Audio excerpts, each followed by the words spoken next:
How's it going, everybody? My name's Warner Fields with Fields of Profit. I'm a six-figure Amazon seller and full-time student, and in this video I'm going to be guiding you through how you can start selling on Amazon, or maybe you've already started a little bit but you're not sure where to take your business from here. I'm going to be running you through some of the basic business models that you can actually do on Amazon to make some pretty good income, full-time or part-time, whatever you want to make it into. I think Amazon can be a great hustle for you. Before we do that, if you guys want to go ahead and check out my completely free Discord server, we talk about ungating, we talk sourcing questions. That link's going to be down below for that, and I'd love to see you in there. Let's go ahead and jump into the video.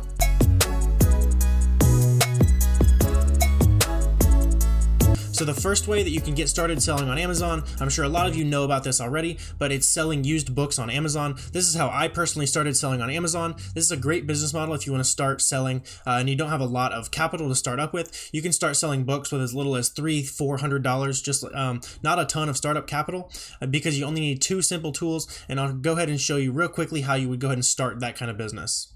So to do used books on Amazon, you're going to need two tools, and you're going to use these tools to go to places like thrift stores, yard sales, library sales, anywhere you can find cheap books, and you're going to use these tools to help you determine what those books are worth. This app is called Scout IQ. You can pair it with this Bluetooth scanner here. This is the one I personally use. It's called the Yo-Yo scanner. It's like 45 bucks, and you'll pair it with this app called Scout IQ. Scout IQ, you will download the entire database of books on Amazon to your phone, and then from there you'll pair that Bluetooth scanner with your phone. You'll just go to thrift stores, yard sales, wherever, and scan the barcodes on the back of the books, and then just like this screen here, you can see that instantaneously it'll show you what these books are worth. It'll show you the profit. You can plug in how much you're paying for it. It'll show you rank, e-score. If you want a more in-depth tutorial on Scout IQ, there's going to be a link up in this corner right up here. But Scout IQ is an awesome tool. I used this a ton when I was starting out in my Amazon business. I still do a little bit of books myself, and I still use this software to this day. If you want to go ahead and check out a free trial, there's going to be a link down below, and that's going to take us into the next business model for selling on Amazon. So I'm ordering these in probably the easiest to the hardest ways to start, or it needs the most capital to start. But the second way you can start selling on Amazon is with retail arbitrage. Retail arbitrage is where you actually go into stores like Walmart and Target. Generally, you're going to be checking out the clearance aisles and looking for products to sell on Amazon. Retail arbitrage is hit or miss. I never have had a ton of great experience with retail arbitrage personally. One, I'm lazy. I don't want to drive around to the stores and waste gas and time when you can do it from home. Which I'll show you here in just a second. But if you do want to get into retail arbitrage, I'd recommend checking out a software like Brickseek. Brickseek is going to show you in like real-time markdowns of items at Walmart and Target and all those stores, and then from there you'll be able to kind of create a list. If you're going to do retail arbitrage, I'd encourage you to know what you're going into the store for. Everyone that I know who does retail arbitrage significantly kind of knows what they're going in for, and the clearance is just kind of bonus. So make sure you have a list. Make sure you know something to look out for, a BOLO, be on the lookout for. Make sure you already know what you're going in the store to look for if you're going to go do retail arbitrage. But I personally prefer to do this kind of business model where you're going from Walmart and Target from this chair right here. I'll throw up a movie over here, and that takes us to our third business model. It's called online arbitrage, which is where you're essentially doing the same thing, except you can use some softwares and some tools on the computer to help you do it faster. You can stay at home. You can also spend your money faster, in my opinion, than doing retail arbitrage, because I can go to a website and spend $500, $1,000 at once, whereas if I went in store, I'd be limited to whatever the store had in stock. Maybe I'd be limited to 5 units, where online I could buy 100 units of the exact same thing. So this is really my bread and butter. I do about 75% of my business is online arbitrage. So let's go ahead and jump into the computer, and I'll show you how to start on online arbitrage, probably the cheapest way with a $20 software, and then I'll show you real briefly how I do it at scale with a little bit more expensive software. So the first software you're going to need, it's this software here. It's called Keepa, and what it does is it embeds the price history on every Amazon listing. It's super powerful, and I'll show you how you can use it to actually get products to sell using just Keepa. So the way you're going to start is you're going to start from let me close this over here. You're going to start from a brand that is a retail store's brand. So for this example, I'm going to use Great Value, because the sellers on this listing are generally going to be doing retail arbitrage or online arbitrage. So then we can go ahead and check out their storefronts, because these storefronts probably will have some products that might be profitable for us. So basically, we're just going to go to people who are already doing the same thing as us and kind of try to find some product ideas from them. So we're going to go over here to their storefront here. And it looks like we've got 251 results to filter by. You can also check and see their recent ratings to see if they're selling significant volume. I'd say with 3 ratings in the last 30 days, they're probably doing, it's pretty hard to estimate, but probably somewhere around 300 to 600 orders. So they're doing a little bit of sales out of this account, nothing to scoff at for sure. And then we're also going to use this free Chrome extension here. This one's called DS Amazon Quick View. And this is going to help us with this reverse sourcing method. That's what this is called, by kind of helping us vet out those items that Amazon is on, because we don't want to compete with Amazon, and we also don't want to sell on listings where there's only one seller, because those listings might be sold on a private label product, which is where the brand is made specifically to sell on Amazon, or the brand has a very strong control of that listing on Amazon. So from here, you're going to scroll down until you find some products that maybe either look overpriced or have a decent sales rank. Here, you'll learn what a great sales rank looks like over time, and it isn't sold by Amazon and it has a couple sellers on it. So we're going to go ahead and check out these 2 products here, and literally from here, it's just a game of playing copy and paste on Google. So we're going to go ahead and take this, paste it into Google, and see if we can find it cheaper somewhere. It looks like Amazon or Walmart might be out of stock, and I don't even think it was cheap enough. So we're just going to keep on moving here. We got this one here. Let's see if we can find this somewhere else. Literally, you're just going to copy and paste. This is a method that I still use to this day. So people on my team use this method. It legitimately does work. It's just a little bit of legwork. The benefit is that it will kind of see through softwares that do it automatically, which I'll go ahead and show you here in a second. I'm not able to find anything right off the bat, but you can kind of see how it works. So we found it over here for 17. It looks like it's about 13 over here on Walgreens, but if you plug it into this completely free Amazon calculator, you can check it out as well.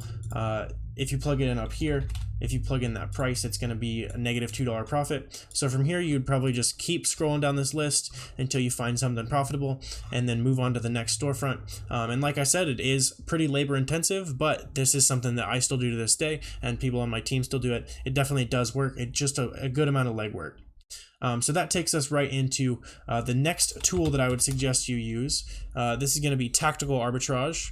Tactical Arbitrage allows you to scan websites, everyday websites, so you can see this big giant list of websites we got here. So for example, let's go ahead and see, let's see if we can find a deal at Walmart. So you would plug in Walmart over here, you'd plug in whatever category you want. I'm gonna just go ahead and plug in food. You can also set up your filters down here.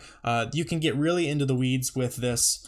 All kinds of ways to squeeze profit out of Tactical Arbitrage. If you want to watch a more in-depth video on Tactical Arbitrage, that's going to be linked up here above. But after that, you would kind of set up some filters down here. I won't run through filters here because it'd make this video way too long. But you're just going to go ahead and click search here, and then as it searches, you're going to go over here to your data page, and you're going to have tons of items to look through, which is where again those filters come in handy. Because you'll be able to filter out the junk. So these are my filters that I use, and it looks like we've narrowed our search down from 3,000 to 400, which is still quite a few, but that's a good sign. If all these really do meet that filter set, then there might be some good stuff hiding in here. If you see something right here, then as I'm scrolling, then go check it out and see if you can find it profitably. But TA is a good amount of legwork, definitely has a learning curve, which is where I'd recommend going ahead and watching a couple videos on it. If you did want to go ahead and check out Tactical Arbitrage, there's going to be a link down below for that as well, and there's a promo code for you guys. You can use code FIELDS, and that'll give you a longer free trial if you want to go ahead and do that. So the last business model that I've personally used to sell on Amazon is Wholesale. Wholesale is where you work directly with brands to sell their products on Amazon, or you can work with distributors who carry thousands and thousands of products and sell those products on Amazon. Both of those methods of wholesale are slightly different, but more or less the same. Wholesale is really nice in that you're able to spend a ton of money at once. Just today, I sent an email to one of my suppliers. I was able to spend about $6,000 with one email versus online arbitrage, which is a lot of what I do, where I have to buy from Walmart $200 here and then from Nike $1,000 over here. So it just takes a lot more time to spend that money with online arbitrage. But that said, wholesale is a lot harder on the front end. You do have to have some things set up, which is why I wouldn't recommend, if you've never sold on Amazon, that you probably shouldn't go straight into wholesale unless you're just really adventurous and have a lot of money to to lose, because you are going to make some expensive mistakes if you do start in a more expensive business model like this. But if you wanted to kind of dip your toes in wholesale, you're going to need to set up a website. I would recommend setting up a website. Some people flip-flop on that, but I would say set up a website with a little landing page that says, here's what we can do for your business. Here's why you should work with us as Amazon sellers. You want to make sure that those brands know that they're taken care of.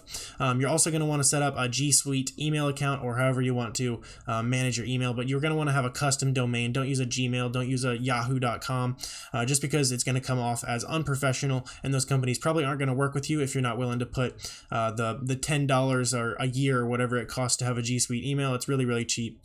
So definitely go through the step of getting those two things done. And then you're also going to need a reseller's permit as well as a business license in your city or state. The wholesalers that you work with are generally going to want to see both of those things, again, to make sure that you are a trustworthy company. But once you get over those barriers to entry in wholesale, then you have barriers of entry to hide behind, which a lot of people think, for example, with ungating people think isn't a great thing for Amazon sellers, because it's makes it harder to sell this product and this product, when really you should be glad that gating exists, because you as an Amazon seller can figure out how to get over it. We teach you how to get over that all the time in lots of our videos. But once you have those gates to hide behind, those are barriers to entry for the crowd of people that are over here trying to sell those products, when now you're kind of on the in crowd, because you went through that extra effort, you took the extra step to get ungated. Now you have a lot more profit potential available to you. But that's kind of the same way it goes with wholesale. So once you get over that barrier to entry in wholesale, you've set up those relationships with your suppliers, you're then able to have that moat. You're going to be able to build a moat around your business so that those other companies that are your competitors aren't able to sell those products quite as easily as an online arbitrage product. Say you're buying it from Walmart versus buying it from a brand that you've personally talked with the brand owner, you've set up relationships. It's just going to be a lot more sustainable long term. And I would recommend that anyone getting into Amazon should be long term. Their long term plan should be to get into wholesale or private label. I won't talk about private label in this video because I don't have any experience. I don't want to give you guys bad info. But long term, you should definitely be looking to get into wholesale or private label, just because those are more safe and sustainable long-term businesses.